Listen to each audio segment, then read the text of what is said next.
മേടം രാശിയിലെ രണ്ടാമത്തെ നക്ഷത്രമാണ് ഭരണി.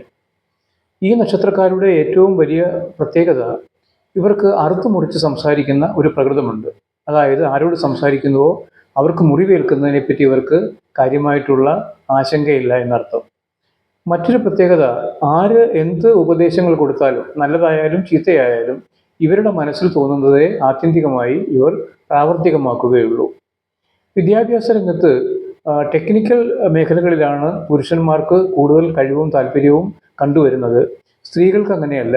സ്ത്രീകൾക്ക് സാധാരണഗതിയിൽ ഉള്ള അക്കാഡമിക് വിദ്യാഭ്യാസം മുമ്പോട്ട് കൊണ്ടുപോകുന്നതിലാണ് താല്പര്യമുള്ളത് എന്ന് മാത്രമല്ല, ഈ സ്ത്രീകൾ നിരന്തരം പരിശ്രമിച്ച് ഏതെങ്കിലും സർക്കാർ അല്ലെങ്കിൽ അർദ്ധ സർക്കാർ സ്ഥാപനങ്ങളിലൊക്കെ ജോലി സമ്പാദിക്കുന്നതായും കണ്ടിട്ടുണ്ട്. എത്ര അടുത്ത് ഇടപഴകിയവരായാലും അവരെ ഇഷ്ടപ്പെടാതെ വന്നു കഴിഞ്ഞാൽ അകറ്റി നിർത്തുന്നതിൽ യാതൊരു മനസാക്ഷിക്കുത്തും ഇവർ പ്രകടിപ്പിക്കാറില്ല. അതേപോലെ അന്യരെ ഒരു പരിധി വിട്ട് സഹായിക്കുന്നതിലും ഇവർക്ക് വലിയ താല്പര്യമില്ല. അപൂർവം ചിലരെ സഹായിക്കാറുണ്ട് എന്ന് മാത്രം. അതുതന്നെ തിരിച്ചെന്തെങ്കിലും അവർ പ്രതീക്ഷിച്ചുകൊണ്ടാവുകയും ചെയ്യുമെന്നുള്ള പ്രത്യേകതയുമുണ്ട്.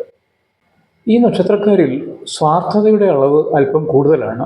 തനിക്ക് തൻ്റേത് എന്നൊക്കെയുള്ള ആ വിചാരം ഇവരിൽ കൂടുതൽ പ്രകടമാണ്.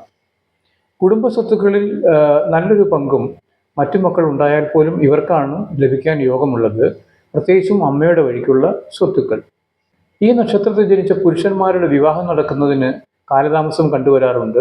അതിൻ്റെ കാരണമായിട്ടുള്ളത് പലപ്പോഴും അവരുടെ ജോലിയില്ലായ്മയോ വരുമാനമില്ലായ്മയോ ഒന്നും ആയിരിക്കില്ല, മറിച്ച് സഹോദരങ്ങളുടെ വിവാഹം നടക്കുവാനുള്ള കാലതാമസം ഇവരുടെ വിവാഹത്തിനെയും ബാധിക്കുന്നു എന്നുള്ളതാണ്.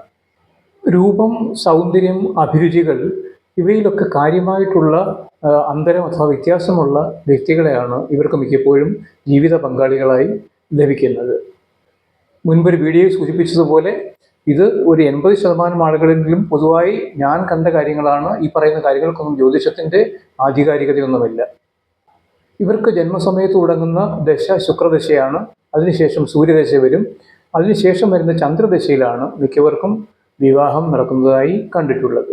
ഈ നക്ഷത്രക്കാരോടുള്ള എൻ്റെ നിർദ്ദേശം, നിങ്ങൾ മറ്റുള്ളവരോട് സംസാരിക്കുമ്പോൾ നിങ്ങൾ പറയുന്ന കാര്യം ശരിയാണെങ്കിൽ പോലും അത് പറയേണ്ടത് കുറച്ചും കൂടി മയപ്പെടുത്തി പറയുക.